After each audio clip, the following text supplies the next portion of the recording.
Miguel was a rather well-known showman in the capital. He hosted a popular weekly show where he invited distinguished guests for sensational conversations over a cup of coffee. He was approaching 30, dressed like a dandy, with slick black hair tied in a ponytail at the nape of his neck, and he indulged himself in everything. On that sunny day, Miguel was rushing to a shoot when he realized at the last moment that there wasn't a single pack of cigarettes left in the glove compartment.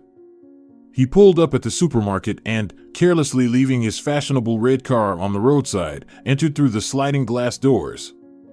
Fortunately for him, there was no queue. There was only a lone, wrinkled old woman at the cashier's counter with a bun in her hand, asking the female cashier something. She had stiff curly hair down to her shoulders, a nose piercing, and the name Paula on her badge. Miguel got in line behind the old woman, checking his smartphone as he walked. "Grandma, I'm sorry, I just can't." He heard Paula's voice. "Why is this taking so long?" Miguel thought irritably, glancing at the expensive watch on his left wrist. "My grandson will send the money tomorrow, and I'll pay," the old woman said with a trembling voice.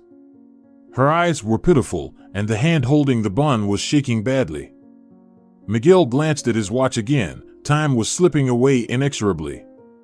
"Grandma, I would help, but I'm not allowed to," Paula replied impassively, and even her curls seemed to sway in a negative gesture. It was evident that the woman would gladly get rid of the bothersome old lady, but had no idea how to do it.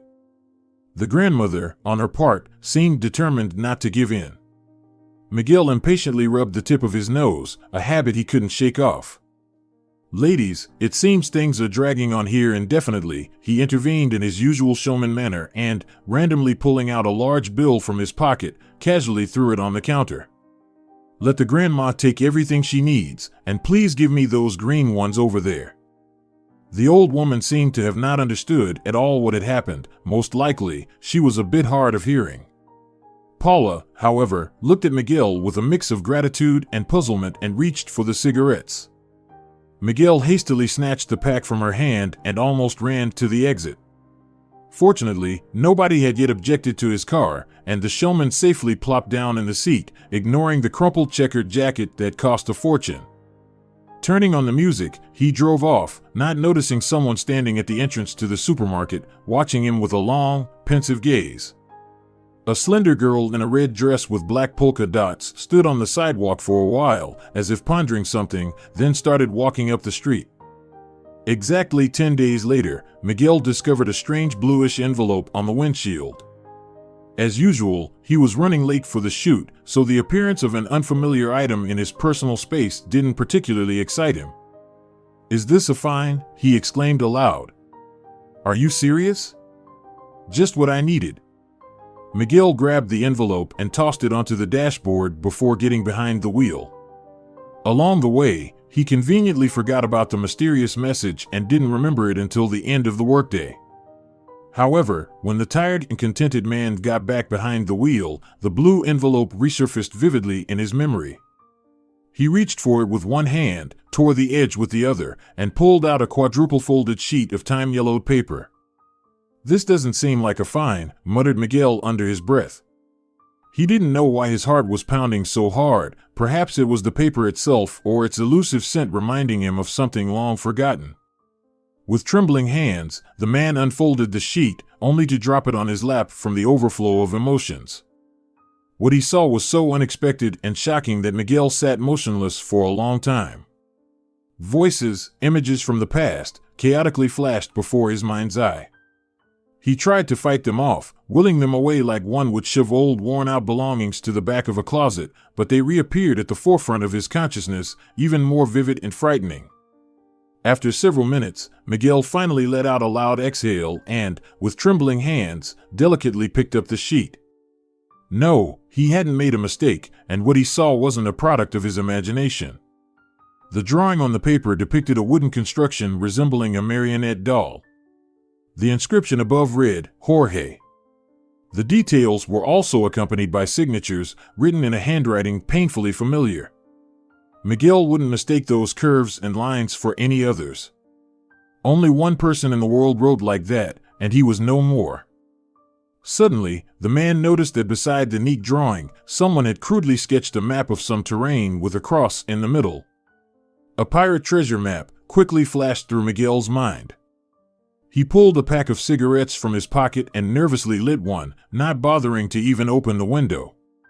Miguel didn't notice that ashes were falling directly onto his light-colored trousers and suede shoes. Right now, he was somewhere far away. The man saw before him a simple wooden house, a fence with a gate, heard the cries of roosters that woke him up every morning at dawn. Then Miguel remembered with melancholy that there were scheduled shoots for the next morning. He needed to go home, go to sleep, then wake up to another day in the life of a successful showman. He reached for his smartphone and dialed Carla's number, a young model he had recently met at one of the social events. "Hey, Miguel, we won't be able to meet today," the girl quickly chattered. "I'm at a reception, you know, everyone's here, from actors to directors. I can't get away, sorry." The man didn't respond, silently pressing the end call button.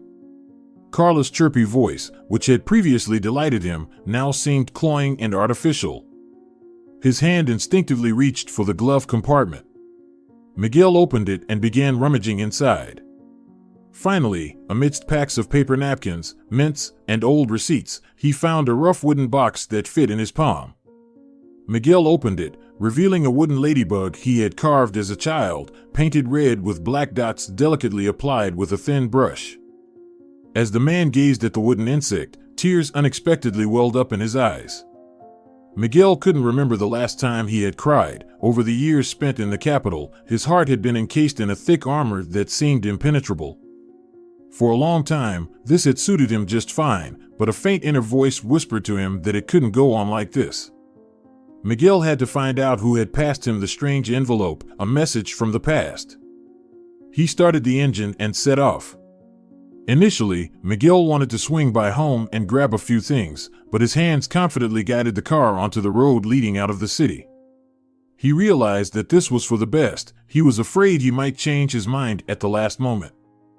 Miguel spent the entire night on the road and reached the tiny town, more like a village, at dawn, where he had spent his entire childhood and youth. Memories from the past became clearer and more vivid in his mind. There he was, just a boy, running to the pond to watch the fat red carp. There his grandmother buying him mint ice cream in a crispy cone, and there his grandfather. Miguel forcefully cut off the memory. Thinking about his grandfather was too painful. He focused on the road, although at this early hour, there was no one else on it but him. He drove past familiar buildings that hadn't changed a bit over the years. Miguel stopped at a gas station to fill up and grab a snack. Behind the counter, a young girl named Alba, as her badge indicated, dozed off. She seemed very familiar to him. Miguel stared at the girl's face and her straight dark brown hair for a while, then remembered seeing her as a 5-year-old girl. Sensing his gaze, Alba woke up and, greeting him warmly, made coffee and warmed up a hot dog. Of course, she didn't recognize him. Miguel thanked the girl and left. The coffee refreshed him, and he got back behind the wheel. He didn't have much further to go. He traveled this path in silence, focused on the road he once knew like the back of his hand. Indeed, nothing had changed here. It seemed to Miguel that time had inexplicably bypassed this corner of the earth. A man turned into a narrow winding alley, drove a few meters, and stopped by a gate painted in bright red. Behind the fence stood an old 2-story house of a somewhat dirty pink shade. Miguel didn't want to look to his right, but his gaze betrayingly slid up the street. He was right about his feelings. Everything remained the same here, and where there should have been a neighboring house, there was only an empty gap. Miguel coughed. He thought he caught a whiff of the same smoke that had haunted him for so long. It couldn't be. The fire had been extinguished more than a decade ago. Apparently, the smell had not yet dissipated from his painful memories. The man felt dizzy for a moment, but he forced himself to take a deep breath, just as one of the many psychiatrists he had seen had taught him when trying to cope with the aftermath of childhood trauma. Miguel took 5 or 6 deep breaths, and he felt a bit better. Stepping forward to the red gate, he found himself so close that he could reach out and touch its cracked surface. How many times had Miguel opened this gate in his dreams, and now, looking at it in reality, he couldn't forgive his own cowardice. Finally, he pulled the handle, but the gate was locked. Then Miguel rang the bell, which miraculously remained untouched by time. The sound echoed in the clear air, but there was no answer. Everything in the house remained motionless, as if the man were looking at a voluminous picture. Miguel felt uneasy. What if all of this was still just a dream? Fortunately, he remembered that it was still early. Even if someone was in the house, they were probably fast asleep. To confirm his guess, the man carefully examined the windows. The glass looked clean, and he noticed well-kept flowers on the windowsills. So, the house was inhabited. This thought reassured Miguel. He returned to the car, trying not to look towards the frightening gap between the houses, sat in the driver's seat, and closed his eyes. At that moment, the man fell into an uneasy sleep. He dreamed of a girl from his childhood standing by the open red gate, waving at him. Miguel woke up abruptly, as if jolted. His mobile phone was ringing. He glanced at the display, 9 a.m, an incoming call from Claudia, his faithful assistant. Of course, he hadn't bothered to inform her that there wouldn't be a morning show today. Perhaps there wouldn't be one ever again. Miguel sighed and turned off the phone. At the moment, he didn't feel the strength or the desire to say anything in his defense. At that moment, the red gate swung open, and a woman in her 50s stepped onto the street with a woven basket, which she held carefully by its long, comfortable handles. Miguel remembered that basket well. He had helped carry it home from the vegetable market many times. Catching the woman's strange gaze through the glass, he hastily set his smartphone down on the adjacent seat and, with trembling hands, opened the door. The woman stood there, looking at him bewilderedly, as if she had forgotten where she was going. Miguel approached her, unsure of what to say. For a minute, they silently stared at each other, and then he opened his arms and hugged the woman tightly. "Aunt Marta," he whispered. "Miguelito," the woman replied, discreetly wiping tears from her eyes. "I'm so sorry," he said softly. Aunt Marta only nodded in response. They stood there, looking at each other for a while longer, then the woman suddenly snapped out of it. "Miguelito, come on in quickly, you must be tired from the journey. I was about to go for fresh milk, eggs, and greens, but that can wait. I need to make you breakfast. Aunt Marta, you go ahead, and I'll just sit in the kitchen if you don't mind." I grabbed a snack at the gas station. Marta led Miguel into the house, where it smelled just like always of vanilla and oranges. This scent involuntarily reminded him of times when things weren't going well in his life and he needed to calm down. That was how Laura always smelled. Even if she was covered in dirt after one of their adventures, even after swimming in the lake. Miguel was sure it was her natural scent. The man involuntarily glanced up to where the girl's room used to be. His gaze didn't escape Marta's notice. "Laura doesn't live here anymore," she said. Her words sounded mundane, and Miguel didn't understand what exactly Marta was conveying: disappointment, resignation, or deep sadness. He didn't dare ask where she was now. Perhaps Laura had long been married. This thought made Miguel's heart ache painfully. Marta led him to the kitchen and sat him down at the table. "The others are still asleep. The boys have school at 12, and Luis hasn't been working for a long time." Miguel sat at the round table, covered with a familiar childhood lace white tablecloth that Marta's mother had knitted, and memories flooded over him. The sensations were warm, but bitterness of loss and guilt mingled with them. As if understanding his state, Marta, while continuing to speak, carefully avoided meeting his gaze. "No one will disturb you or bother you with questions and conversations. The coffee in the pot is still hot. Sugar is on the table, cream in the fridge. I'll be back soon." With these words, she left Miguel alone with his past.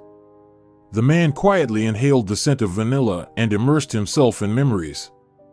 Miguel lived nearby when Aunt Martha's family moved into this house. His parents died, so the boy was taken care of by his grandparents. His grandfather made wooden dolls on strings. His workshop was in the right wing of the house, adjoining a small semi-empty room. A window was cut into the wall between them, and Grandma sewed crimson satin curtains for it, serving as a curtain. On weekends, Grandpa staged puppet shows.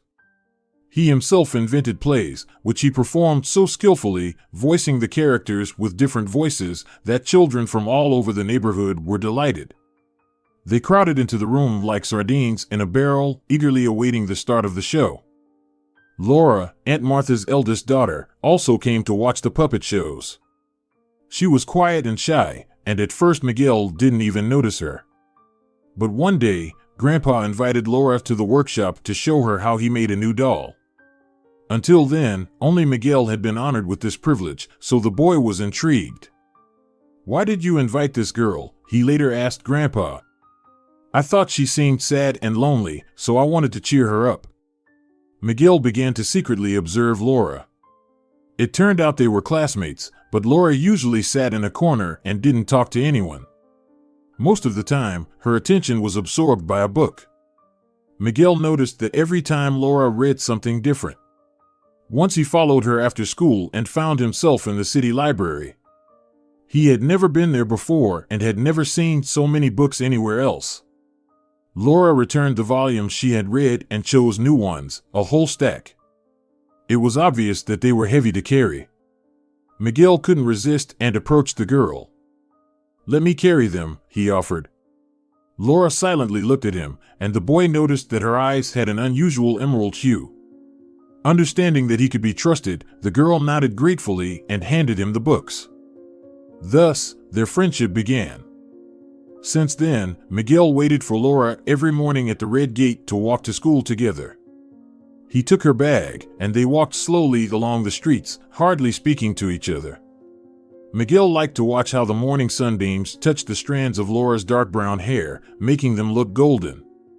Miguel himself wanted to touch them, but, of course, he didn't dare. One noon, as the kids were returning home from school, Grandpa called them from the workshop window. "Come here, I have something for you," he winked. Miguel and Laura hurried to the workshop. Grandpa handed each of them a wooden box. The kids opened them and gasped. Inside were tiny ladybugs. "Why aren't they colored, Grandpa?" Miguel asked. "I thought you might want to paint them yourselves, little Miguel," Grandpa kindly replied. "Sit down at the table, take the brushes."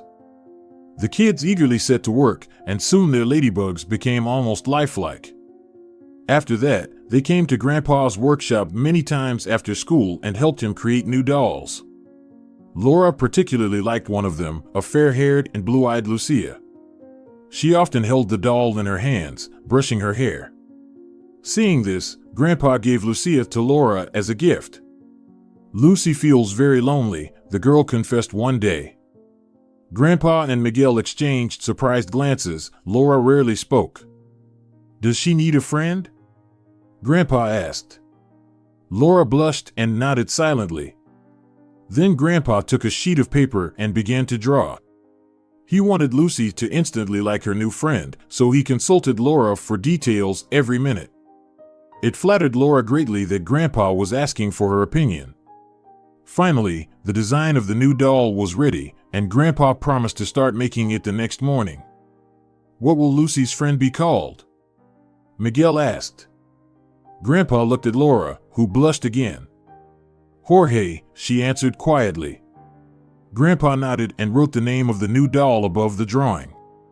Miguel and Laura watched with excitement as Jorge was born.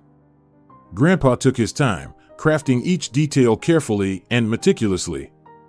Jorge was almost ready when it all happened. Some noise interrupted Miguel's reminiscing. He looked up and saw a boy about 15 years old descending the stairs, staring at him intently. "You must be Manuel," Miguel figured out. The last time he saw him, he was just a baby. The boy nodded. "I'm Miguel, a longtime friend of your family," the man introduced himself. The boy shrugged. A man of few words, just like his sister, Miguel thought. "What are you interested in?" the man asked, breaking the silence. Manuel silently nodded towards the wall.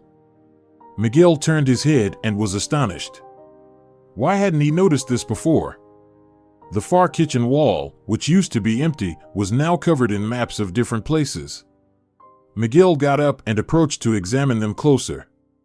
They were all hand-drawn with various markings. Your sister also loved maps very much, Miguel said, feeling the weight of nostalgia in his words. Yeah, she gave me a book about pirate treasures, and that's how it all started, the boy unexpectedly spoke up. But Miguel seemed not surprised at all. Manuel's words triggered another memory in his mind. It happened around the same time Grandpa started making Jorge. That morning, as usual, Miguel waited for Laura at the red gate. She appeared, her eyes mysteriously gleaming. We're not going to school today, she announced. Why? Miguel asked, surprised. We'll be reading a book, Laura whispered mysteriously. Miguel was intrigued. He wasn't much of a book lover like the girl, but there was something in her voice and the way she emphasized the word book that made the boy believe he was in for an exciting adventure. They snuck away to the lake and sat on the shore. In Laura's bag were sandwiches and a thermos of hot chocolate. She pulled out the book, and Miguel's eyes lit up with excitement. Pirate stories, he exclaimed, and Laura laughed joyfully. They read the book all day, then built a pirate ship from the scraps of boards they found on the shore. Later, Miguel's grandfather discovered them. The kids were heavily scolded, but it didn't diminish the impression of that serene, warm day. Miguel remembered that it was then that he and Laura shared a dream to find pirate treasure. Though, fate had other plans. Have you two met yet? Miguel heard Martha's voice behind him. She stood at the table, unpacking groceries from the basket, fresh eggs, greens, cheese, homemade milk, marmalade. Manuel, sitting on a chair with his chin resting on his long, skinny legs, mumbled something indistinct in response. Yes, Manuel told me about his hobby, Miguel replied for both of them. Oh, those cards. Martha complained. They're everywhere, soon the whole house will be filled with them. And how many conversations we had about pirate treasures. It's good he's grown up and stopped believing in them. Manuel snorted, indicating with his demeanor that none of that had anything to do with him. Suddenly, Miguel froze in place, remembering the scribbles on the yellowed sheet of paper. He needed to look at them again. Excuse me, I'll just go to the car, he stammered out, hastily heading to the door. He crossed the yard, opened the red gate, and stepped onto the street. By the car, he turned back to the gaping rectangle between the houses, and the smell of burning hit his nose sharply. It's just my imagination, Miguel reminded himself, opened the door, and began searching for the sheet with the drawing. After a sleepless, restless night, he couldn't remember where he had put it. The smell of burning haunted him, and for a moment, it felt like he was enveloped in fiery heat. Miguel's head spun, and he sat down, burying his face in his hands on the steering wheel. It'll pass soon, just breathe deeply, the man reminded himself silently. But the visions didn't retreat, on the contrary, the scenes from the past seized his consciousness with renewed vigor. Miguel could no longer resist them. This happened on the day when grandfather was supposed to finish up at Jorge's. Miguel was walking home from school alone. In the middle of the school day, Laura fell ill with stomach pain, and the teacher let her go home. Miguel wanted to escort her, but he wasn't allowed to. The whole class was taking a test. Several blocks from home, he already sensed that something was wrong. People were anxiously talking, pointing at the smoke rising above the rooftops. Miguel heard the word fire several times. He knew it was very dangerous, but it never crossed his mind that it could happen to him and his family. Then he saw familiar faces, neighbors. They were running down their street, shouting loudly, as the space around them grew smaller and smaller. The rest felt like a dream. He heard fire truck sirens, tried to push through the crowd, called for his family, and finally found himself in his grandfather's strong embrace. It's all right, Miguelito, it's all right. We're all safe and sound, it's just a house. Miguel burst into tears. He was so used to their big, cozy house, where objects, furniture, and even the doormat seemed alive. And then a thought pierced him. "But what about Jorge, grandfather?" he shouted. It was very noisy around, and if his voice had been drowned out by 100 other sounds then. If only grandfather hadn't heard him. But grandfather did hear him. He knew how important Jorge was, how the children awaited him. He released his grandson from his embrace and rushed into the burning workshop. No one dared to stop the owner. Miguel waited with a pounding heart. Several minutes passed, but grandfather didn't appear. Maybe Jorge got scared and hid, and grandfather is looking for him, the boy thought, but he'll find him very soon, and everything will be all right. The boy waited and waited, but nothing happened. And then the worst happened. The roof collapsed, and the air was pierced by Grandma's desperate cry. Miguel opened his eyes. The memories beyond that were blurred and more like a fog. He didn't understand himself what was happening for real and what was only in his head. They lived with Marta, and Grandma longed terribly for Grandpa and their home. She hardly ever left the room. Miguel kept going to school, though a wound inside him was bleeding, making it hard to breathe. Laura was always there, holding his hand on the way to school and back. As usual, they hardly spoke, but the scent of vanilla and oranges saved Miguel from falling into the black abyss of despair. True, once Laura wanted to talk to Miguel about Grandpa, but as soon as she mentioned Jorge, the boy had a hysterical fit, and he spent a week in the hospital. After that, Laura became even quieter and spent almost all her time with books, afraid to look Miguel in the eye. And then the grandmother passed away, unable to recover from the loss of her husband. When Miguel turned 16, he ran away, realizing he could no longer stay in Marta's house. Before leaving, he quietly entered Laura's room and gazed at the sleeping girl for a long time, sensing that he was saying goodbye to her forever. Miguel woke up from someone touching his shoulder. He turned his head and saw Marta's worried face. "Are you okay, Miguelito?" the woman asked. "I got worried when you didn't come back for so long." The car door was open. "I think I fell asleep," Miguel replied. Miguel looked around and noticed a drawing of Jorge peeking out from between the seats. He carefully took it out and, stepping out of the car, unfolded it to show Marta. "This is a doll sketch made by Grandpa. And these scribbles, I don't remember." Marta scrutinized the drawing. "This is Laura's handwriting," she finally said. She was also obsessed with treasure hunts and pirate treasures. "You know better than me. But how did Grandpa's drawing end up with her, and why did she draw a map on it?" Miguel asked, realizing Marta probably wouldn't have an answer to his question. As he suspected, Marta shook her head. "You know, Laura hardly ever spoke. She always kept everything to herself." Marta suddenly started crying. "Maybe I did something wrong. Maybe I'm a bad mother, am I, Miguelito?" Miguel opened his arms to Marta and let her cry. "Where is she now?" Miguel finally dared to ask. "She lives in the capital. She rarely comes home, calls once a week, but mostly just to stay silent on the phone." "Has she met anyone, gotten married?" Miguel asked, feeling his heart stop as he awaited the answer. Marta shook her head. "I think there's no lonelier soul in the city than our Laura. And it saddens me deeply."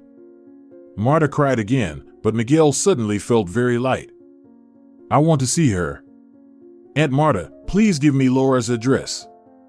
Miguel drove confidently as the day outside gradually faded, giving way to a warm evening. Marta's address was entered in the navigator, and Miguel, sensing the meeting, could clearly feel his nervousness. Seeing his childhood friend after so many years was no joke, but Miguel knew that he needed Laura now more than ever before. He briefly stopped by home to take a shower and change into fresh clothes. The answering machine was full of unheard messages, but he paid no attention to it. Miguel quickly got ready and got back behind the wheel. Laura lived in the southern part of the city, where tiny cottages nestled on the hillside. Miguel smiled. He had no doubt that this girl wouldn't choose a skyscraper for her life. Even in the bustling capital, Laura found a place she loved, just as quiet and secluded as she was. Miguel quickly found house number 17. A solitary vanilla-colored lantern burned above the porch, and Miguel's heart suddenly beat a little faster. He climbed a few steps and rang the doorbell. A tinkling sound of a bell echoed from within the house, then everything fell silent again. The silence refused to be disturbed. The house was empty. Miguel glanced at his watch. It was around 9. Where could Laura have spent the evening? At the library? But they've long been closed. Miguel absent-mindedly rubbed the tip of his nose, a childhood habit inherited from his grandfather, which he resorted to in difficult situations. The man was about to leave when suddenly something familiar caught his attention. Something similar he had seen recently. Miguel leaned closer. From the gap between the door and the jamb protruded a blue paper corner. Miguel pulled it, and in his hands was an envelope, exactly like the one with his grandfather's drawing. Impatiently, Miguel tore the edge and pulled out a piece of paper from the envelope. He immediately recognized Laura's light and slightly flamboyant handwriting. "Find me at our spot," Miguel read aloud. "Laura, are you serious?" he exclaimed and unexpectedly burst into laughter. It was the best joke in his life. Miguel got behind the wheel, grabbed a double espresso from the nearest cafe, and set off on the way back. Along the road, he stopped several times to get more coffee and even dozed off in one of the parking lots. At dawn, Miguel was at the lake. He immediately noticed a bright orange tent and the remnants of a campfire nearby. Miguel got back into the car and headed to the nearest supermarket, where he picked up bread, cheese, and sausages. Returning to the lake, he lit a fire and started cooking breakfast. It didn't take half an hour before the tent stirred. "I really hope it's Laura in there and not some 2-meter muscle man," Miguel thought with a laugh. The zipper at the entrance opened, and Miguel felt relieved and joyful as he noticed a delicate female hand. Then its owner appeared. She hadn't changed much, the same long dark brown hair, the same emerald eyes, and fair, almost translucent skin. The girl looked at Miguel in astonishment, as if she couldn't quite believe that he had actually come here. "Hello, Laura," Miguel said softly. She didn't say a word, just tilted her head slightly and smiled in response. But Miguel knew the worth of her smile alone. He approached and hugged Laura. She pressed herself against him with her fragile body, as if afraid that he might suddenly disappear again. And then she cried. "Why are you crying, my dear?"